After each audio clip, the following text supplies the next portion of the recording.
वसा जनसेवेचा।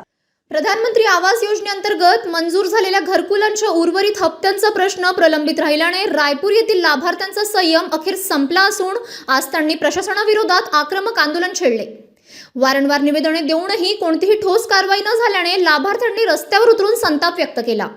शमीम सौदागर, निलेश राजपूत यांच्यासह अनेक लाभार्थ्यांना केवळ 1 किंवा 2च हप्ते मिळाल्याने घर बांधकाम अर्धवट अवस्थेत थांबले आहे।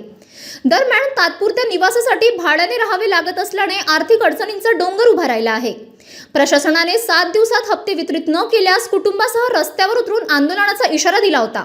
मात्र मुदत उलटूनही निर्णय न झाल्याने आज प्रत्यक्ष आंदोलन करण्यात आले।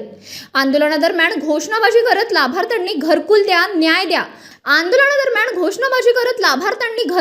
न्याय द्या अशी मागणी लावून धरली। प्रशासनाच्या निष्क्रियतेवर तीव्र टीका करत तातडीने निधी वितरित करण्याची मागणी करण्यात आली। दरम्यान परिस्थिती चिघळू नये म्हणून पोलिसांचा बंदोबस्त तैनात करण्यात आला असून प्रशासन आता काय भूमिका घेणार याकडे सर्वांचे लक्ष लागले आहे। City news. बातम्या व जाहिरातीकरिता संपर्क मोबाईल क्रमांक 9822 72 0784।